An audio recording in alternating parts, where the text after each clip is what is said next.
There used to be a trending hashtag on social media that was hashtag things Jesus never said. And I thought I'd share one of the things Jesus never said with you all right now. Jesus never said, "Blessed are the comfortable." And sometimes the teachings of Jesus can make us very uncomfortable. In fact, they should. Because the whole point of hearing Jesus speak and the gospel with which Jesus speaks is that he challenges our hearts to change. He challenges us to be purified of the ways of the world and be focused on the ways of God. And sometimes that can be kind of cringe because the things that he says are hot takes or based. Young people, am I using those words correctly? They don't want to verify, okay. I don't have my Gen Z dictionary with me today. No, but I want to make that clear because all of us are going to be uncomfortable when we're confronted with the teachings of Jesus. He challenges us to do so. For some reason, people have developed this notion of what I like to call the hippie Jesus. Blessed are the poor in spirit, man. Because Jesus wasn't about all those laws, man. He really just told us to be nice and groovy to each other. You know what I'm saying? But that's actually not the teaching of Jesus at all. Jesus' morality actually calls us to a higher standard.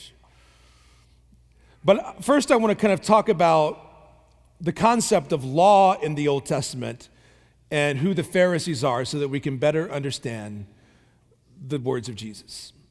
First of all, everyone wants to hear about law, right? That's like, you woke up this morning, you said, I really hope Father talks about the moral law today. Like, as you were having your coffee, that's what you're thinking. But this is important because, again, it's central to the message of Jesus. We look at the Old Testament and the books of the law, the Torah, which are the first 5 books of the Old Testament. There essentially are 2 kinds of laws given to the people of God. There are the ceremonial and liturgical laws, which were things like that told them what to dress, what to eat, what not to eat, and had a lot to do with the conduct within the temple. And then you had the moral laws, which were the guidance of their everyday life. When you think of the moral laws, think of the 10 Commandments. The 10 Commandments are the moral laws. The other commandments are more the ceremonial, liturgical laws. And we hear Moses in our first reading in Deuteronomy, 40 years after the people were given God's commands at Sinai, really chastising them because they'd wandered so far away from God. And he's calling them as the prophets do to return. He's like, how can you say you're God's people when you're not following his law? What's wrong with you? You're giving bad witness to the regions around us. And we have to understand that the moral law does not change. The moral law is consistent with what we would call natural law. For example, natural law is a philosophical concept. This actually ingrained in the founding documents of our nation, for example. If you read the Declaration of Independence, the Declaration of Independence talks about the laws of nature and nature's God. And we say that it is from God that comes our inalienable rights, for example, the rights of life, liberty, and the pursuit of happiness. But that wasn't exclusive to Americans. Natural law is a philosophy that's been present since the time of Aristotle, right? That we believe there are certain laws that are written on our hearts. I remember when I was a young person hearing St. John Paul II in Denver, Colorado, say that the words, "Thou shalt not kill," were engraved on the tablets given to Moses, but centuries before that, they were engraved on the human hearts. That there are universal and moral truths. Universal moral truths, my brothers and sisters, do not change because they come from God, and God does not change. We hear that testified to beautifully in our second reading from the book of St. James. All good giving and every perfect gift is from above, coming down from the Father of lights, with whom there is no alteration or shadow caused by change. God's perfect law does not change. Jesus was the fulfillment of the liturgical and ceremonial laws of the Old Testament. Therefore, by him coming and offering himself as the eternal sacrifice for our sins, those laws then became fulfilled and were no longer necessary.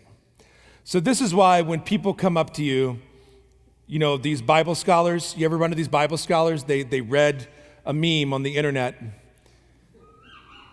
and now they're Bible scholars. They'll say, you Christian hypocrites, you know, you hold to what the Bible says about marriage, but the Bible also says you shouldn't eat bacon or shellfish, and I saw you scarfing some bacon-wrapped scallops down at your church picnic. Therefore, you're just like picking and choosing what you want to believe out of the Bible. What's wrong with you? Ah! The first controversy in the church was about this very topic. When Peter had a vision that said, arise, kill, and eat, and there were all these unclean animals on this blanket. It was showing that Jesus had fulfilled this old law that was a discipline that had passed away. And do you really think that eating bacon-wrapped scallops is on the same level as sexual morality? Of course it's not. So, in come the Pharisees. The Pharisees were a religious party at the time of Jesus, and they, by the way, were not bad people. Like, Jesus was not throwing shade on all of the Pharisees and on their entire movement. Did I use that one right? Okay, good. All right, just... Jesus had a problem with the Pharisees because they were observing their laws while forgetting what was at the heart. Now, what had happened was, as the time of the temple was coming to a close, the Pharisees were a movement that believed that the way to worship God was through the observance of Torah, through the observance of God's law.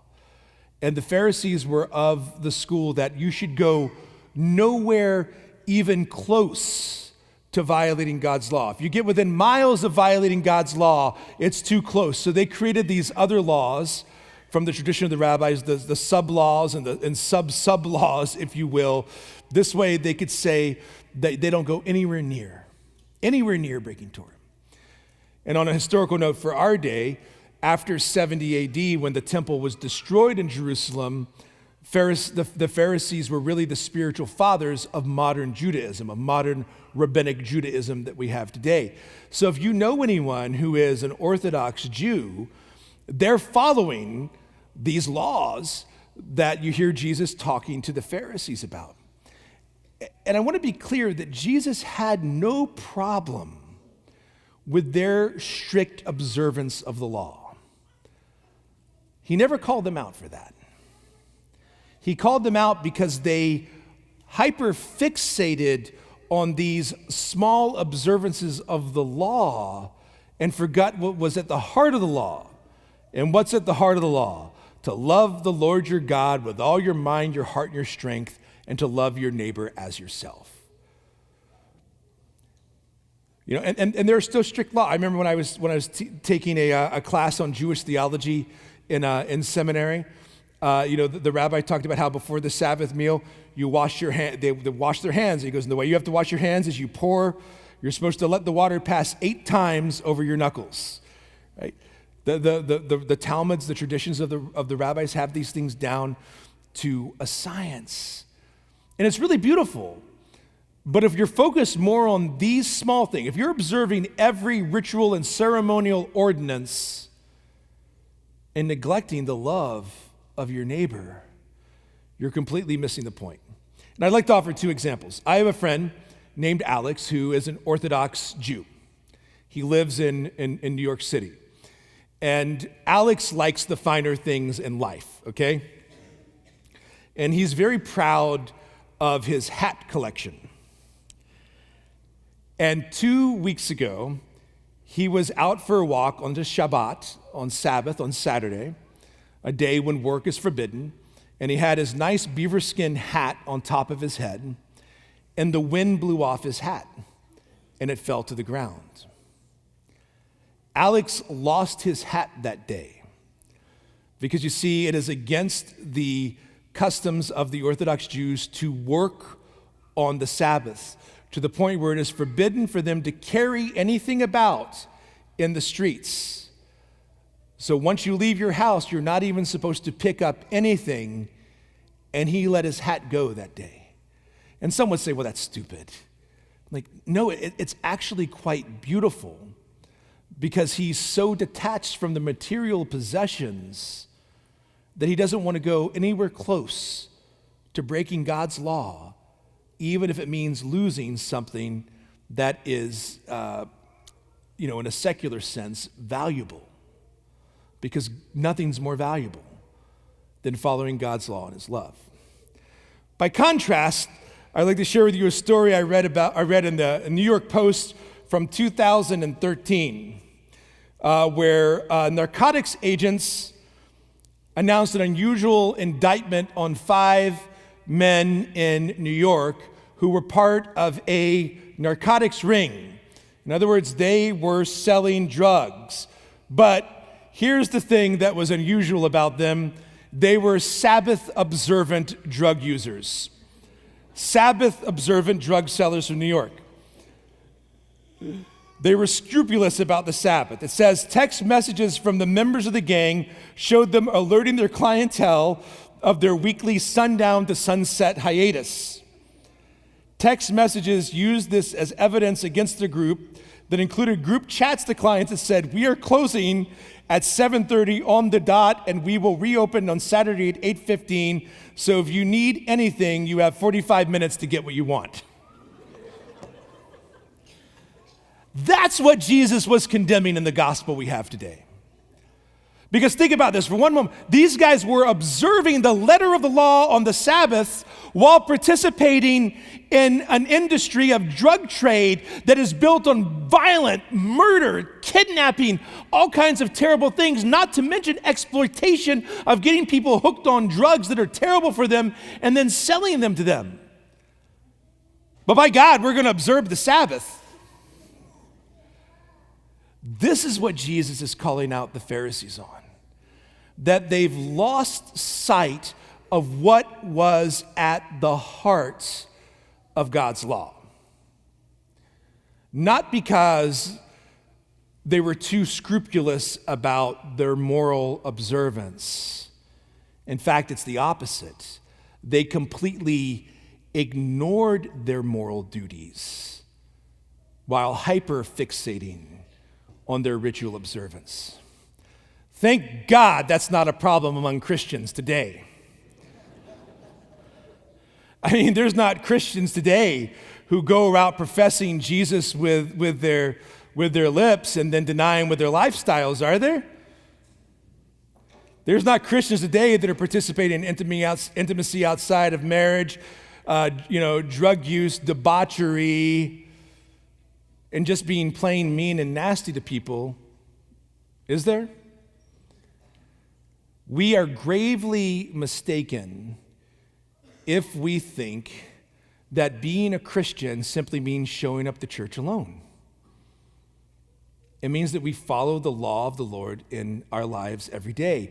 And by the way, you just heard what I said about natural law being written on our hearts.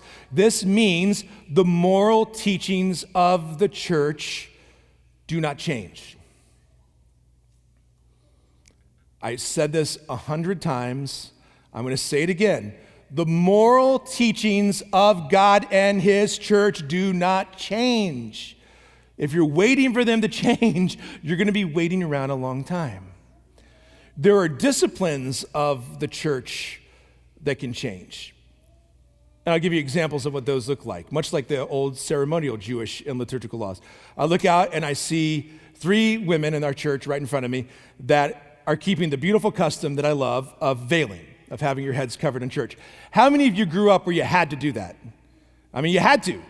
If not, I was told, I wasn't around then, I was told that if you were in a pinch, you would even put a Kleenex on top of your head, right? Because you had to keep your head covered in church. Young people are looking at me like I'm crazy, but it's the truth. That was a cultural norm that we actually read about in the Bible, but it was a cultural norm that the church dictated for hundreds of years. But it really, when you look at the context of St. Paul's teaching, you see that this was a cultural norm, not a moral law. Another one is eating meat on Fridays. A lot of you grew up at a time where you were told every Friday of the year, under pain of mortal sin, you don't eat meat. Now, by the way, the church still asks us to abstain from meat on Fridays, every Friday, not just the Fridays of Lent. But what the church has done is she allows us to make another penance, to do something else in place of not eating meat if we so choose. Why? To get at the heart of the law, which is to fast, to meditate on the teachings of Jesus, to meditate on his passion that he suffered for us. And that changed, and that can change. Disciplines change, but things like the church's teaching on marriage, brothers and sisters, that's not going to change. Nothing about the church's teaching on marriage is ever going to change because that comes from the moral law given to us by God. It's a matter that Jesus himself discusses. And so what the real challenge for Christians is that the gospel of Jesus should transform every area of our lives. It should inform our entire worldview, our entire social perspective needs to be informed by the gospel. Now, sometimes well-intended people can accuse me of being pre-Vatican II. And I always tell them, if you'd like to know more about Vatican II, I taught graduate courses on the topic. But I'd like to quote to you all, this is a lengthy quote from the Second Vatican Council, if that's all right. This is from Gaudium et Spes, the Constitution on the Church in the Modern World. This council exhorts Christians as citizens of 2 cities to strive to discharge their earthly duties conscientiously and in response to the gospel spirit. They are mistaken who, knowing that we have here no abiding city, but seek one which is to come, think that they may therefore shirk their earthly responsibilities. For they are forgetting that by faith itself, they are more obliged than ever to meet up to these duties, each according to his proper vocation. Nor, on the contrary, are they any less wide of the mark who think that religion consists in acts of worship alone, and in the discharge of certain moral obligations, and who imagine they can plunge themselves into earthly affairs in such a way as to imply that these are altogether divorced from the religious life. This split between the faith which many profess and their daily lives deserves to be counted among the more serious errors of our age. Long since, the prophets of the Old Testament fought vehemently against this scandal, and even more so did Jesus Christ himself in the New Testament threaten it with grave punishments. Therefore, let there be no false opposition between professional and social activities on one part and on religious life on the other. Now listen up. The Christian who neglects his temporal duties, neglects his duties towards his neighbor and even God, jeopardizes his eternal salvation. Don't let people tell you that Vatican II had no teeth. I remember one time I was having what does this look like? I was having a conversation with someone once, and I was talking about a moral issue that's sadly, like so many, has become a political issue. I said, you're a Catholic Christian. It's Jesus Christ who shapes your worldview. And he said, no, Jesus doesn't shape my moral and my political worldview, because I am American and we have separation of church and state.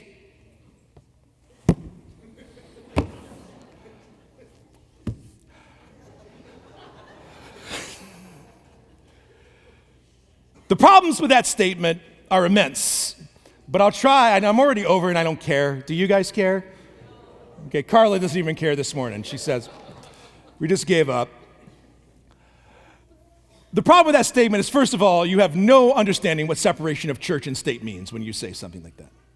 The notion of separation of church and state means, and was intended by our founding fathers, to keep the state from interfering with the religious life of the church, because the original colonists that came from England were victims of centuries of that happening in England.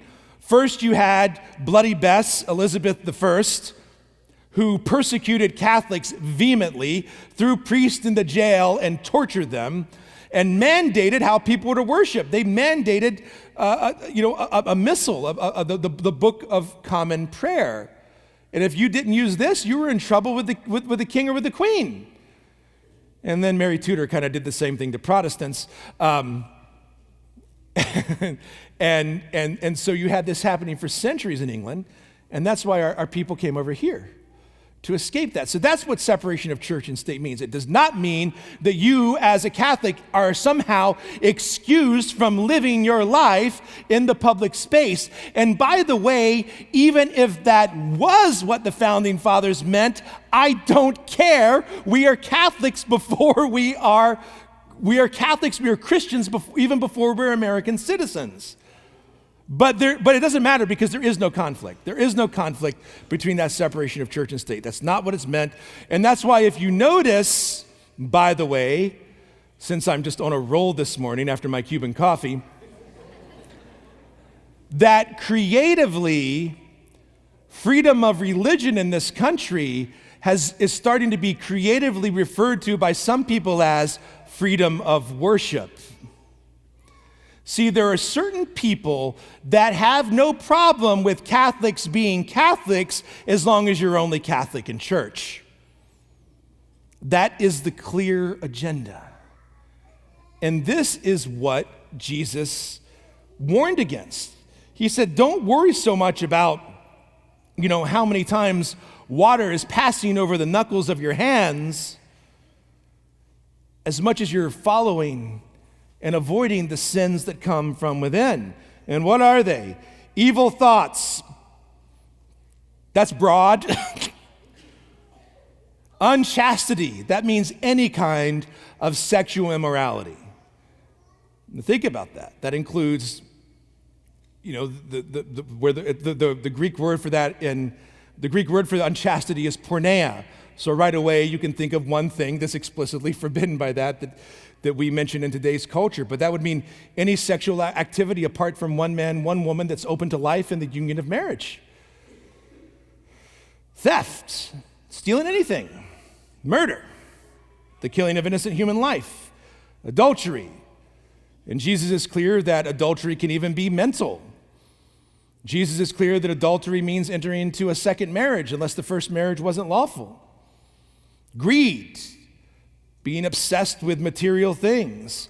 Malice, having bad thoughts towards another person. Deceit, lying. Licentiousness, a spirit of freedom, of hedonism, seeking only pleasure as the highest good. Envy, being jealous of others. Blasphemy, speaking against sacred things or treating sacred things in an ordinary and profane way. Arrogance, believing ourselves to be somehow better than everyone else. Folly, just sometimes making simple moral mistakes. Folks, which is easier? Rooting these things out of our mind and heart, or washing our hands before we eat? So with that, we need to understand that Jesus is not abrogating the moral law when he's talking to the Pharisees. He's calling us to a higher standard, to a very high standard, to a standard that, in fact, is absolutely impossible for us to attain without his grace. One of the things that we all have in common in this room is that we are all sinners. Every one of us, including and especially the fat guy behind the pulpit. We're all in need of God's grace and his mercy. And we need to be allowing the Lord to move and to change our hearts. That's what the sacramental life of the church is all about, is that the sacramental life calls us to grace. When we're baptized, we receive that sanctifying grace. And when we turn our back on that sanctifying grace through mortal sin, we have the beauty of that sacrament of confession of reconciliation to be restored to that sanctifying grace.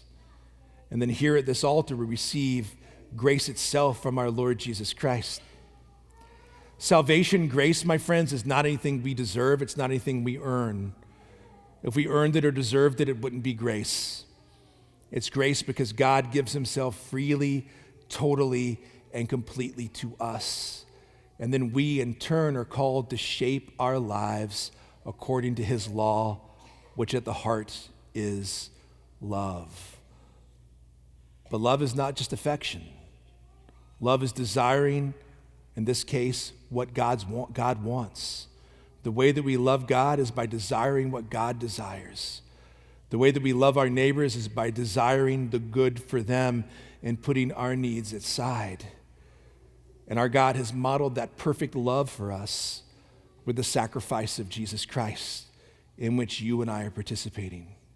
So let our prayer today be that we are not these folks that just show up at Mass and give lip service to our faith, but that we receive from the Lord the grace to live our lives according to his will and to root out all of these things that come from within and have the power to defile us.